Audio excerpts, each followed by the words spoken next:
گلشن میں جا کے دیکھ، نہ صحرا میں جا کے دیکھ، کیا شان ہے ولی کی یہ قرآن میں جا کے دیکھ۔ چھٹ جائیں گی ابھی ابھی ظلمت کی آندھیاں، غوث الورا کا دل سے تو نعرہ لگا کے دیکھ۔ کھل جائے گی ابھی ابھی دل کی کلی کلی، ایک بار غوث پاک کا نغمہ سنا کے دیکھ۔ مل جائیں گی دونوں جہاں کی نعمتیں تجھے بھی، غوث الورا کو اپنا وسیلہ بنا کے دیکھ۔ ہو جائے گی تجھے بھی زیارت حضور کی، آنکھوں میں غوث پاک کا جلوہ بسا کے دیکھ۔ اور تجھ پہ بھی ہوگی غوث پاک کی نظر کرم ضرور، تجھ پہ بھی ہوگی غوث پاک کی نظر کرم ضرور، اس دل کو ذوالفقار تو شیدا بنا کے دیکھ۔ ناظرین گرامی، روایات میں آتا ہے قطب الاقطاب حضرت شیخ عبد القادر جیلانی الحسنی والحسینی الجیلانی حضرت غوث اعظم رحمۃ اللہ علیہ جب نماز ادا کرتے تو بہت زار و قطار رویا کرتے، یعنی گریہ زاری کیا کرتے تھے۔ روتے روتے آپ کی ہچکی بن جایا کرتی تھی۔ جب آپ رحمۃ اللہ علیہ مسجد میں اپنے مریدین اور شاگردوں کے ساتھ باجماعت نماز پڑھتے، اللہ پاک کی محبت اور عشق میں اتنے ڈوب کر عبادت کرتے کہ ان کے شاگرد آپ کی رکت انگیزی کو دیکھ کر، یعنی رونے کے انداز کو دیکھتے اور کہتے، اگر اصل نماز دیکھنی ہے تو غوث پاک کی دیکھی جائے، آپ رحمۃ اللہ علیہ کے نماز پڑھنے کے انداز کو دیکھا جائے۔ تو ایک بار کا ذکر ہے کہ آپ رحمۃ اللہ علیہ عراق کی مسجد میں سے باجماعت نماز پڑھ کر باہر نکلے۔ آپ کے مریدین بھی آپ کے ساتھ تھے۔ آپ نے دیکھا کہ اسی محلے میں کچھ بچے اخروٹ کے ساتھ کھیل رہے ہیں۔ آپ بچوں سے بہت پیار کیا کرتے تھے، گویا کہ خود بچپن میں کبھی بچوں کی طرح کھیل کود نہیں سکے، لیکن بچوں کو دیکھ کر آپ مسکراتے تھے۔ آپ آگے بڑھنے لگے اور مریدین کی بڑی جماعت بھی آپ کے ساتھ تھی۔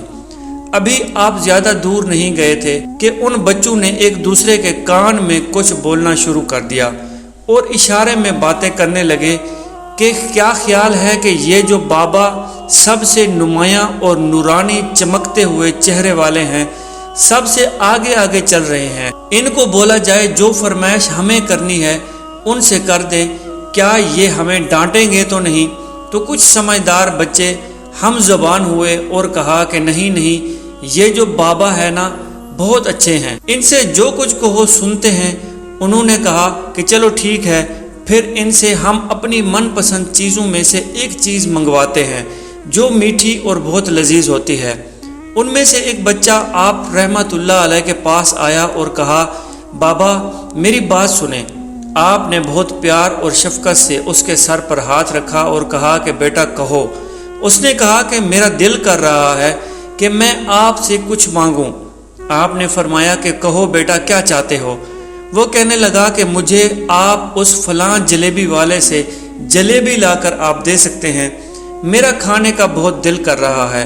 میں چلا جاتا، لیکن بابا میری باری آنے والی ہے، جب تک میں جلیبی لے کر وہاں آؤں گا میری باری چلی جائے گی۔ آپ رحمۃ اللہ علیہ وہاں کے مشہور بزرگ بڑے سردار لوگ ہیں، آپ کے خادمین آپ کے نوکر بننے کے لیے جان کی بازی لگانے کو تیار رہتے ہیں۔ ادھر وہ بچے آپ کے رتبے کو بھی دیکھ رہے تھے اور یہ بھی دیکھ رہے تھے کہ آپ کون سی شخصیت ہے، لیکن پھر بھی اتنے سارے لوگوں کو چھوڑ کر آپ سے وہ بچہ کہتا ہے کہ بابا مجھے جلیبی لا کر دے دیں۔ آپ رحمۃ اللہ علیہ نے فرمایا کہ ٹھیک ہے میں لا کر دیتا ہوں۔ آپ کا ایک مرید آپ کے پاس آیا اور کہا کہ حضرت آپ کیوں اس بات پر توجہ دے رہے ہیں؟ آپ اس بچے کی فرمائش پر جلیبی لا رہے ہیں۔ حضرت آپ پر میری جان قربان ہے، میں اس بچے کو جلیبی لا کر دیتا ہوں۔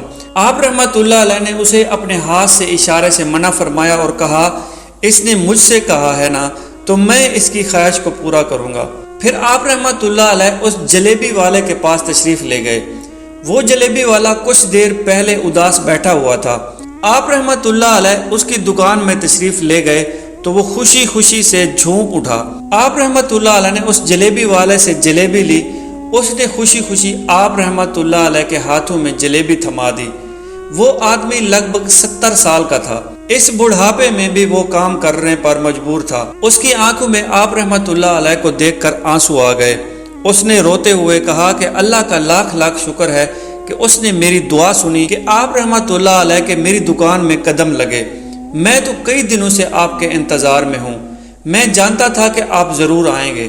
آپ رحمت اللہ علیہ نے فرمایا کہ تمہیں کیسے پتہ تھا؟ تو وہ کہنے لگا کہ حضرت عرصہ ہوا ہے، کئی مہینوں سے میرا کاروبار نہیں چل رہا اور میرا کاروبار دن بدن ٹھپ ہوتا جا رہا ہے، فاقوں تک کی نوبت آ گئی ہے۔ مجھے اپنی فکر نہیں تھی لیکن اپنے چھوٹے چھوٹے بچوں کی تھی۔ اس بڑھاپے میں اللہ تعالیٰ نے اولاد تو دی ہے لیکن ان کو پالنے کا کوئی بندوبست نہیں کر رہا تھا۔ میں نے اپنی اس پریشانی کا ذکر کسی سے کیا تو اس نے کہا عراق کے ایک شہر میں چلے جاؤ، وہاں پر کوئی ایک فقیر ہے، اس سے دعا کرواؤ، وہ جس کے لیے دعا کرتے ہیں اس کا کام بن جاتا ہے۔ میں اتنا پریشان تھا کہ اس آدمی کے کہنے پر اس فقیر سے ملنا چلا گیا۔ اس کو تلاش کر کے میں نے اس سے کہا کہ تم میرے لیے دعا کرو تاکہ میرے کاروبار میں ترقی ہو جائے اور میرے رزق میں برکت ہو جائے اور تنگ دستی دور ہو جائے تاکہ میں بیوی بچوں کا پیٹ پال سکوں۔ فقیر مجھے دیکھ کر کہنے لگا کہ تم پیران پیر غوث اعظم دستگیر رحمت اللہ علیہ کو نہیں جانتے؟ میں نے کہا کہ میں نہیں جانتا۔ تو وہ کہنے لگا حیرت ہے کہ تمہیں یہ بات پتہ نہیں، تم نہیں جانتے کہ وہ ولیوں کے سردار ہیں۔ میں تو بہت چھوٹا فقیر ہوں، میری دعاؤں میں اتنا اثر نہیں ہے کہ غوث اعظم رحمت اللہ علیہ جس کے لیے بھی دعا کر دیں اس کا بیڑا پار ہو جاتا ہے، اور جب اس دور میں غوث پاک رحمت اللہ علیہ خود موجود ہیں تو پھر ہمارا کیا مقام ہوگا؟ ان کی دعا کے آگے ہماری دعا کچھ بھی نہیں ہے۔ میں نے کہا کہ اگر یہ بات ہے کہ آپ سے بڑا بھی کوئی بزرگ ہے تو مجھے بتائیے کہ غوث پاک رحمت اللہ علیہ مجھے کہاں ملیں گے اور میں کہاں جاؤں ان سے ملنے کے لیے؟ وہ کہنے لگا کہ وہ جیلان میں ہیں، تم ادھر جاؤ، ہماری کیا جرت کہ آپ کے لیے دعا کریں۔ آپ رحمت اللہ علیہ جس کے لیے بھی دعا فرماتے ہیں تو اس کا بیڑا پار ہو جاتا ہے اور اس کو کہیں اور جانے کی ضرورت نہیں ہوتی۔ حضور جب اس فقیر نے مجھے یہ بات کہی تو میں فوراً جیلان شریف میں آ گیا اور یہاں پر میں نے آپ کی تلاش شروع کی۔ آج دیکھیے کہ آپ خود بخود چل کر میری دکان پر تشریف لائے ہیں۔ اب دیکھیے کہ آپ کے آنے سے کیسا نور آ گیا ہے۔ حضور میرے حق میں دعا فرمائیے، اللہ پاک میری زندگی کو آسان کر دے، مجھے اپنی بیوی اور بچوں کی بہت فکر ہے۔ آپ رحمت اللہ علیہ نے فرمایا کہ پریشان ہونے کی بات نہیں ہے، اللہ تعالیٰ سب معاملات ٹھیک فرما دے گا۔ یہ کہہ کر آپ تشریف لے گئے، اس بچے کے پاس آئے اور اس کے ہاتھ میں جلیبی دی۔ ابھی وہاں سے جانے والے تھے کہ ایک دوسرا بچہ آیا، اس نے کہا کہ بابا آپ نے اسے جلیبی لا کر دی ہے، مجھے بھی جلیبی لا کر دیں۔ آپ نے کہا کہ ٹھیک ہے، میں تمہیں بھی جلیبی لا کر دیتا ہوں۔ یہ دیکھ کر مرید بہت غصہ ہونے لگے کہ حضرت آپ نے ایک بچے کے لیے یہ کام کر دیا ہے نا، آپ کی ذات بہت اونچی ہے، ہم ہیں نا آپ کے کام کرنے والے، ہم اس بچے کو جلیبی لا کر دیں گے۔ لیکن آپ رحمت اللہ علیہ نے فرمایا کہ نہیں، یہ بچے مجھ سے کہہ رہے ہیں نا، میں ان کا کہا نہیں ٹال سکتا۔ حضور آپ بہت مصروف شخصیت ہیں، کیوں ان چھوٹے بچوں کی باتیں سن رہے ہیں؟ آپ نے ہاتھ کے اشارے سے انہیں روکا اور فرمایا اللہ تعالیٰ نے ہمیں جس کام کے لیے چنا ہے بس ہم وہ کام کر رہے ہیں، تم لوگ اللہ پاک کی حکمت کو نہیں سمجھ رہے۔ پھر آپ جتنی بار وہ بچے آپ کو بھیجتے رہے، آپ رحمت اللہ علیہ ان کے لیے جلیبیاں لاتے رہے، حتیٰ کہ آخری بچے کو بھی آپ نے جلیبی لا کر دی اور وہ مزے سے جلیبی کھانے لگے۔ جلیبی کھانے کے بعد وہ آپ کو دعائیں کرنے لگے اور کہا کہ آپ بہت اچھے ہیں، جیسا کہ آپ کے بارے میں ہم نے سنا تھا آپ ویسے ہیں، آپ اخلاق کے بہت عمدہ ہیں، آپ کی سخاوت کے بارے میں ہم نے جتنا سن رکھا تھا آپ اتنے ہی سخی ہیں، ہم آپ سے بہت خوش ہوئے۔ آپ رحمت اللہ علیہ مسکرائے، بچوں کی خوشی دیکھ کر آپ کو دلی اطمینان ملا۔ اب نماز کا وقت ہو رہا تھا، آپ نے مریدین سے کہا کہ چلو نماز پڑھنے کے لیے مسجد میں چلتے ہیں۔ وہ سب مل کر مسجد میں چلے گئے اور اللہ تعالیٰ کی عبادت میں مصروف ہو گئے۔ کئی دن گزر گئے لیکن مریدین ابھی تک اسی سوچ میں تھے، کیونکہ آپ کے شاگرد تھے اور آپ کے ہر عمل کو دیکھتے تھے۔ اگر آپ کو کچھ ایسا عمل کرتے دیکھتے جس کی انہیں سمجھ نہ آتی تو ان کے ذہنوں میں کئی سوال آتے۔ آپ رحمت اللہ علیہ یہ بات جانتے تھے، لیکن آپ کو پتا تھا کہ خود قدرت کی طرف سے انہیں جواب مل جائے گا، اور خود قدرت کی جانب سے انہیں بتا دیا جائے گا کہ بچے اگر جلیبی کی فرمائش کر رہے تھے اور بار بار آپ رحمۃ اللہ علیہ اگر جلیبی والے کے پاس گئے تو اس میں کیا حکمت تھی۔ چنانچہ ایسا ہی ہوا، بہت جلد ان کو جواب مل گیا، کیونکہ کچھ دنوں کے بعد وہ بوڑھا جلیبی والا خوشی خوشی جلیبی کا ٹوکرا لیے آپ کی جانب میں آ پہنچا۔ جلیبی آپ کی خدمت میں پیش کرتے ہوئے کہا کہ حضرت آپ کی دعا سے میری بگڑی ہوئی بات بن گئی ہے۔ سب مریدین وہاں پر بیٹھے ہوئے تھے۔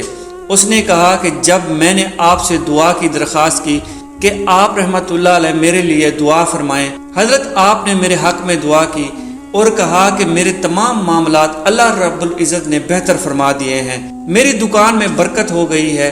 یقین جانیے اس سے پہلے دکان میں ایک گاہک بھی نہیں آتا تھا، لیکن اب آپ رحمت اللہ علیہ کے آنے کی برکت سے اب وہاں پر لوگ ختم ہی نہیں ہوتے۔ ایک کے بعد ایک لوگ آ کر میرے پاس سے جلیبی خریدتے ہیں اور کہتے ہیں کہ اس شہر میں اس سے زیادہ لذیذ جلیبی ہم نے پہلے نہیں کھائی۔ اس کے کھانے کو لوگ لنگر غوثیہ سمجھتے ہیں۔ سبحان اللہ! اور اللہ رب العزت نے میرے کاروبار میں اتنی برکت ڈالی ہے کہ اب میں رزق بانٹنے پہ مجبور ہو گیا ہوں۔ یہ سب آپ کی دعاؤں کی بدولت سے ہوا ہے۔ اب آپ یہ جلیبی خود بھی کھائیں اور اپنے مریدین میں بھی بانٹ دیجئے۔ اس کے بعد آپ رحمت اللہ علیہ کے مریدین نے بھی اس جلیبی کو نوش فرمایا اور آپ رحمت اللہ علیہ نے اس جلیبی کو بھی تناول فرمایا۔ حضور غوث پاک رحمت اللہ علیہ نے فرمایا کہ اللہ تعالیٰ نے یہ طاقت ہمیں دی ہے کہ 5 سال سے لے کر 100 سال کے بزرگ تک یہ بات بھی مانتے ہیں کہ اگر وہ ہمارے پاس آ کر دعا کروائیں تو اللہ تعالیٰ اس دعا کو سنتا ہے، اس بندے کا کہا نہیں ٹالتا، اس کے مشکل حالات ٹل جاتے ہیں۔ مریدین اب سمجھ گئے کہ ان بچوں کی بات کو آپ رحمت اللہ علیہ کیوں مانتے رہے اور کیوں آپ رحمت اللہ علیہ نے ان کی بات پر اتنی اہمیت دی، کیونکہ ایک بوڑھے کی مدد کرنے کے لیے آپ رحمت اللہ علیہ نے یہ سب کیا تھا۔ وسیلہ وہ معصوم بچے بنے، لیکن اللہ رب العزت نے حضور غوث پاک رحمت اللہ علیہ کو برکت کی وجہ سے اس کی دکان پر بھیجا۔ سبحان اللہ! بے شک غوث پاک رحمت اللہ علیہ مستجاب الدعوات تھے، یعنی جن کی دعا رد نہیں کی جاتی، جن کے لیے حضور غوث پاک دعا فرماتے اللہ رب العزت اس کی دعا کو ضرور سنتا۔ حضور غوث پاک رحمت اللہ علیہ نے اس کی دعا اور فریاد کو سن کر اللہ رب العزت کی بارگاہ میں پہنچایا۔ اللہ رب العزت براہ راست بھی سن لیتا ہے، لیکن کچھ اللہ رب العزت کے پیارے بندے ہوتے ہیں جن کی دعا کو اللہ رب العزت نہیں ٹھکراتا، جن کے وسیلے سے اگر دعا کی جائے تو اللہ رب العزت ان کی دعا کو قبول ضرور فرماتا ہے۔ اور دعا کرنے والے جب امام الاولیاء ہوں تو سبحان اللہ! دعا کریں کہ اللہ تبارک و تعالی حضور غوث پاک کے صدقے اور حضور غوث پاک کے وسیلے سے میرے تمام سننے اور دیکھنے والے معزز ناظرین کی اللہ رب العزت تمام مشکلات حضور غوث پاک کے صدقے آسان فرمائے، اور ہمیں بھی غوث پاک رحمت اللہ علیہ کی سیرت پر عمل کرنے کی توفیق عطا فرمائے۔ آمین بجا نبی الامین۔